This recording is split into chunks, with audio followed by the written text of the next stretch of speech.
Hello दोस्तों, विहान कहानियाँ में आपका स्वागत है। बहुत समय पहले की बात है।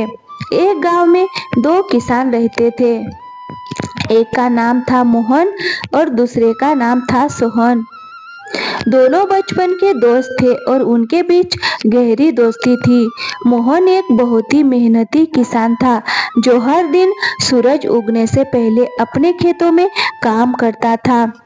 दूसरी ओर सोहम थोड़ा आलसी था और अपना ज्यादातर समय आराम करने और गपशप करने में बिताता था। अनुराधा, मैं खेतों पर जा रहा हूँ, तुम मेरा खाना बांध दो, वहीं पर खा लूंगा।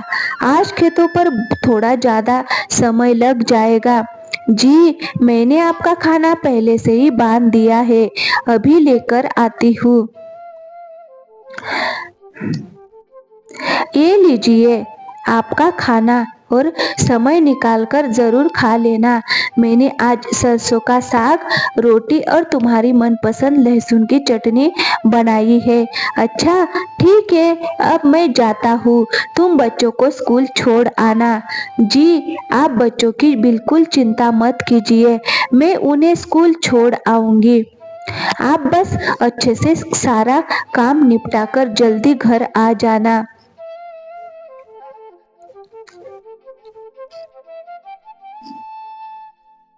अजी सुनते हो, उठना नहीं है क्या? सूरज सर पर चढ़ चुका है। खेतों पर नहीं जाना क्या? सारा काम पड़ा है और तुम हो कि अभी तक सो रहे हो। अरे क्या हो गया भाग्यवान, तुम सुबह सुबह इतना क्यों चिल्ला रही हो? चिल्ला नहीं तो क्या करूं? तुम तो अभी तक सो रहे हो।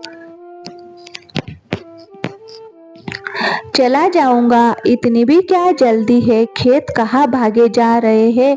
जी, आप अपना काम समय पर कर लिया कीजिए, इतना आलस मत किया कीजिए, वरना एक दिन बहुत पछताएंगे। अच्छा ठीक है, अब मुझे उठने तो दो। हाँ ठीक है, मैं खाना लगा देती हूँ, आप जल्दी नहाकर आ जाइए। इसके बाद खेतों पर भी जाना है, सारा काम ऐसे ही पड़ा हुआ है। पूरे गांव में सबसे देर से हमारी ही फसल आती है, सिर्फ आपके आलसीपन की वजह से। अब बस भी करो, सुबह से सुनाई ही जा रही हो। जाऊंगा, अभी नहा कर आता हूँ। दो खाने में बस ये दाल चावल ही है, कोई सब्जी नहीं बनाई क्या? अजी सब्जी तो तब बनाऊंगी ना जब आप काम करके कुछ पैसे लाकर दोगे। पिछली बार जो फसल बिकी थी उसके थोड़े बहुत ही पैसे बच गए हैं, जिससे अब आपको ये दाल चावल ही मिलेंगे खाने को। अगर सब्जी खानी है तो जल्दी फसल को उगाए। इसको बोलने से अच्छा है तो मैं ये दाल चावल खा लेता हूँ। अच्छा ठीक है, तो मैं खेतों पर जा रहा हूँ। फिर सोहम भी अपने खेत पर चला जाता है। अरे मोहन भाई, आज ही सारा खेत जोत डालोगे क्या? कुछ कल के लिए भी छोड़ दो। हाँ सोहम भाई, बस थोड़ा सा ही और खेत बचा है, उसको आज ही जोत दूंगा ताकि कल से मैं अपने खेतों में बीज लगा पाऊँ। फिर ऐसा कह के सोहम भी अपने खेत पर आ जाता है। और कितनी कड़ी धूप है, इतनी कड़ी धूप में तो बहुत मुश्किल होगा काम करना। एक काम करता हूँ, थोड़ी देर छांव में बैठ जाता हूँ, इसके बाद आराम से खेत की जुताई करूँगा। फिर सोहम जाके एक पेड़ के नीचे सो जाता है और फिर सोकर उठने के बाद चलो अब थोड़ी सी जुताई कर लेता हूँ। फिर वो जुताई करने लग जाता है। मुझे बहुत भूख लगी है, चलो पहले कुछ पेट पूजा कर ली जाए, फिर दोबारा से जुताई का काम शुरू करूँगा। मोहन खाने का डिब्बा लेकर जैसे ही बैठा ही था कि तभी उनके पास एक साधु बाबा आते हैं। अरे बेटा, बहुत भूख लगी है, कुछ खाने को मिलेगा क्या? साधु महाराज, मेरे पास ज्यादा कुछ तो नहीं है। ये आज मेरे पत्नी ने सरसों का साग, रोटी और लहसुन की चटनी बनाई है, इसे खा लीजिए। ये मोहन के पास कौन आया है? कोई महाराज बाबा दिखते हैं। चलो चलकर देखा जाए। प्रणाम साधु महाराज। खुश रहो बेटा, तुम्हारा कल्याण हो। महाराज, मैंने आपके लिए आसन लगा दिया है, आप यहाँ बैठकर खा लीजिए। पर तुम क्या खाओगे अगर मैं तुम्हारा खाना खा लूँगा? बाबा, आप मेरी चिंता मत कीजिए, थोड़ी देर बाद मैं घर पर जाकर कुछ खा लूँगा, तब तक आप इसे खा लो। फिर बाबा आसन पर बैठ जाते हैं और खाना खाने लगते हैं। लीजिए साधु महाराज, मेरी पत्नी ने भी आज दाल चावल बनाए हैं, बहुत ही स्वादिष्ट खाना बनाती है, ये लीजिए। फिर सोहम भी अपना खाना साधु महाराज को लाकर दे देता है। लीजिए, मेरी भूख को शांत करने के लिए तुम्हारा बहुत बहुत धन्यवाद। धन्यवाद की कोई ज़रूरत नहीं है बाबा, ये तो हमारा परम सौभाग्य है। आपने हमें अपनी सेवा करने का अवसर प्रदान किया। कृपया हमें आशीर्वाद दीजिए ताकि हमारे खेतों में अच्छी फसल हो और हमारे परिवारों को सुख शांति मिले। तुम दोनों को मेरा आशीर्वाद। मेहनती किसान हमेशा सफल होता है, लेकिन आज मैं तुम्हें कुछ विशेष देना चाहता हूँ। साधु अपने झोली में से कुछ छोटे छोटे बीज निकालते हैं और उन्हें मोहन और सोहम को देते हैं। साधु महाराज, ये बीज क्या है? क्या ये किसी विशेष फसल के हैं? ये बीज साधारण नहीं बल्कि जादुई बीज है। इन्हें अपने खेतों में बो दो और ये तुम्हें वही देंगे जो तुम दिल से चाहते हो। हम आपकी इस अमूल्य भेंट के लिए बहुत आभारी है साधु महाराज।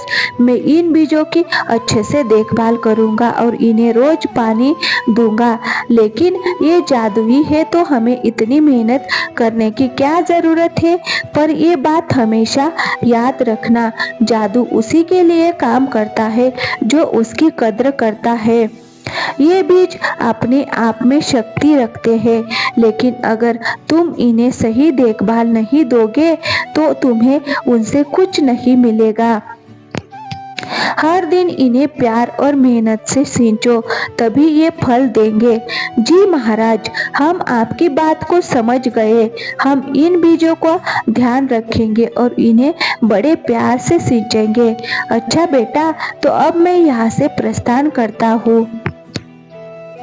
साधु महाराज से जादुई बीज प्राप्त करने के बाद मोहन और सोहम अपने अपने घर लौट रहे हैं। रास्ते में दोनों आपस में बात करते हैं। सोहम, ये जादुई बीज सचमुच अनमोल है। साधु महाराज ने कहा है कि अगर हम इन्हें प्यार और मेहनत से सींचेंगे तो ये हमें बहुत कुछ देंगे। मैं तो कल ही जाकर अपने खेत में इसे बोने वाला हूँ, लेकिन ये जादुई है तो हमें इतनी मेहनत करने की क्या जरूरत है?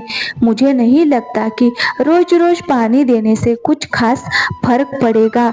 ये बीज खुद ही उग जाएंगे और फल भी देंगे।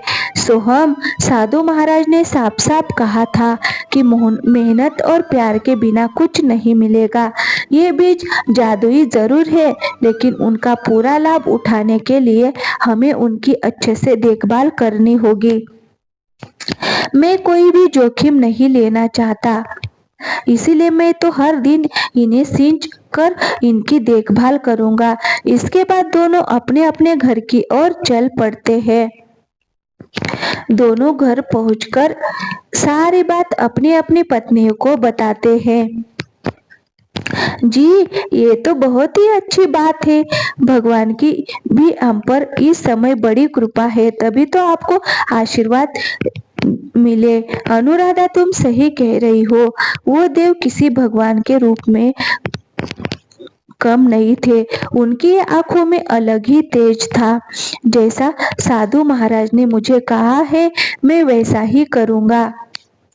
मैं इन बीजों की खूब सेवा करूंगा। अरे वाह, ये तो बहुत अच्छी बात है। अब हम बहुत मेहनत करेंगे और बहुत अच्छी फसल लगाएंगे और उससे हमें बहुत सारे पैसे मिलेंगे। जी, आप बस इंतजार मत करिएगा, कल सुबह ही जाकर इन बीजों को लगा देना। हाँ भाग्यवान, ये बीज कहीं भाग नहीं जा रहे हैं। कल सुबह जाकर इन बीजों को खेतों में लगा दूंगा। फिर अगली सुबह मैं आज खेत में थोड़ा ज्यादा समय बिताऊं। साधु महाराज ने जो जादुई बीज दिए हैं उसे आज मैं खेत में बोने जा रहा हूँ। मुझे लगता है अगर हम इस बीज की अच्छे से देखभाल करें तो हमें बहुत लाभ मिलेगा। ये तो बहुत अच्छी बात है। आप जल्दी जाइए और ये लीजिए आपका खाना, समय निकाल कर खा लेना। अरे आप अभी तक सो रहे हैं? आज खेतों में बीज रोपाई करनी है और आप अभी तक सो ही रहे हैं। चलिए जल्दी उठिए। आपने बताया था ना कि साधु महाराज ने आपको जादुई बीज दिए हैं। जल्दी उठिए, चलिए। हाँ हाँ भाग्यवान, उठ रहा हूँ। मुझे सब याद है। तुम क्यों मुझे बार बार याद दिला रही हो? जी, आप ऐसे निश्चित होकर सो रहे हैं, मुझे लगा आप सब भूल गए होंगे। नहीं, मैं कुछ नहीं भूला हूँ, मुझे सब याद है। तुम खाना लगाओ, मैं तैयार होकर आता हूँ। दोनों अपने अपने खेतों में बीज बो देते हैं। जी, खेतों का काम अच्छे से निपट गया ना? हाँ अनुराधा, खेतों का सारा काम निपट गया है। मैंने बीजों को अच्छे से लगा दिया है और पानी भी दे दिया है। एक बार कल सुबह जल्दी उठकर खेतों पर चला जाऊंगा। जितना ज्यादा देखभाल करूंगा उतनी ही अच्छी सफल आएगी। तुमने आज खेत में बीज बो दिए? हाँ भाग्यवान, बीज बो दिया है। साधु बाबा ने जो जादुई बीज दिया था उसे सही से बो दिया ना? और खेतों की अच्छे से सिंचाई कर दी थी ना? नहीं, आज मैंने पानी नहीं डाला। वो बीज बोने में ही इतना समय लग गया था कि पानी डालने का समय ही नहीं मिला। कल जाकर पानी डाल दूंगा। लेकिन साधु बाबा ने कहा था कि इसे रोज प्यार और मेहनत से सींचना होगा। अगर आपकी देखभाल नहीं करोगे तो ये कैसे बढ़ेगा? तुम चिंता मत करो, वो जादुई बीज है, उसमें कोई खराबी नहीं होगी। तुम बेकार की चिंता कर रही हो। साधु बाबा ने कहा है कि बीज जादुई है, मेहनत के बिना कुछ भी हासिल नहीं होता। तुमने देखा नहीं मोहन कितनी लगन से अपने खेत में काम करता है। अगर तुम भी मेहनत करोगे तो हमारे खेत में भी अच्छी फसल आएगी। मैं कल जाकर उसमें पानी डाल देता हूँ। अपने बीज को खेतों में बो दिया और हर दिन उसे पानी देने लगा, उसकी देखभाल करने लगा। उसने अपने बीज को ऐसे सींचा जैसे वह उसका बच्चा हो। दूसरी ओर सोहम ने भी बीज बो दिया, लेकिन उसने सोचा कि बीज तो जादुई है ना, इसीलिए उसे ज्यादा मेहनत करने की जरूरत नहीं। उसने सिर्फ कभी कभार अपने खेत में पानी डाला और बाकी समय आराम करता रहा। कुछ महीने बाद मोहन के खेत में सुंदर सुंदर बैंगन की फसलें आई, जो देखने में बहुत ही मोटी और हरी भरी थी। उन बैंगन का साइज आम बैंगनों से काफी बड़ा था। उन्हें देखकर मोहन बहुत ही खुश हुआ। मोहन ने ये बात घर जाकर अपनी पत्नी को बताई। उसकी पत्नी भी बहुत खुश हुई और वह दोनों बैंगन की फसल तोड़ने के लिए एक साथ अपने खेतों में आए। जी, सच में ये तो बहुत ही सुंदर बैंगन की फसल आई है। इतने बड़े बैंगन तो मैंने आज से पहले कभी नहीं देखे और ये देखने में भी कितने सुंदर लग रहे हैं। चलिए इन्हें तोड़ लेते हैं, फिर आप इन्हें बाजार में बेच देना। दोनों बैंगन की फसल तोड़ने में लग जाते हैं और देखते ही देखते उनकी टोकरी बैंगन से भर जाती। जब उसकी पत्नी बैंगन की फसल की तरफ देखती है तो जिन फसलों से उन्होंने बैंगन तोड़े थे वह दोबारा से बैंगन लग गए थे। मोहन जी देखिए ये क्या हुआ, अभी हमने इन फसलों से इतने सारे बैंगन तोड़े थे, ये देखिए, इनमें दोबारा से बैंगन आ गए हैं। ये तो सच में जादुई बीज है। लगता है इनकी फसलें कभी खत्म नहीं होती। हाँ अनुराधा, ये तो सच में जादुई बीज है। अभी तो हमने इतने सारे बैंगन तोड़े थे, फिर इतने सारे बैंगन आ गए। हाँ जी, हमारा तो भाग्य ही चमक गया। अब तो हम इन बैंगनों को बेचकर बहुत सारे पैसे कमाएंगे। वही दूसरी ओर सोम के खेत में सिर्फ छोटे छोटे पौधे ही उगे थे और उनमें कोई फल नहीं आए थे। जब सोहम अपनी फसल को देखने खेत पर पहुंचा तो अपनी फसलों की स्थिति को देखकर वो उलझन में पड़ गया। अरे, ये बीज तो जादुई थे ना, फिर इनमें फसल क्यों नहीं आई? लगता है उन बाबा ने मुझे धोखा दिया है, हमें झूठ बोला है कि ये बीज जादुई है, बल्कि ये तो एक साधारण बीज है। तभी सोहम की नजर मोहन के खेतों पर जाती है। मोहन का खेत बैंगन की फसलों से लहरा रहा था, जिसे देखकर सोहम मोहन के पास आता है। तुम्हारी फसल इतनी सुंदर कैसे हुई? लगता है उन साधु महाराज ने मुझे नकली बीज दिए थे और तुम्हें जादुई। दोस्त, साधु महाराज ने हमें जादुई बीज तो दिए थे, लेकिन उन्होंने कहा था कि उन्हें प्यार और मेहनत से सींचना होगा। मैंने हर दिन अपने बीज की देखभाल की, उसे पानी दिया, उसकी मिट्टी को ठीक किया और इसी कारण मेरी फसल इतनी सुंदर और फलदार हुई है। और तुम्हें तो मैंने कभी खेतों में ढंग से काम करते हुए भी नहीं देखा, तो शायद इसी वजह से तुम्हारी फसल इतनी अच्छी नहीं आई है। सोहम को अपनी गलती का एहसास हो जाता है। अरे नहीं, मैंने ये क्या कर दिया? ये बीज तो सच में जादुई है। मैंने इन बीजों का ढंग से ध्यान नहीं दिया, इसीलिए इन्होंने मुझे फल भी नहीं दिया। ये सब मेरी ही गलती है। अगर मैंने इन बीजों को अच्छे से पालन पोषण किया होता तो आज मेरे भी खेतों में मोहन के खेतों की तरह फसलें लहरा रही होती है, पर मेरी आलस्यपन की वजह से आज मेरे हाथ कुछ नहीं लगा। मोहन ने बैंगन को बेचकर खूब लाभ कमाया। वही दूसरी तरफ सोहम को सिवाय पछतावे के उसके हाथ और कुछ नहीं लगा।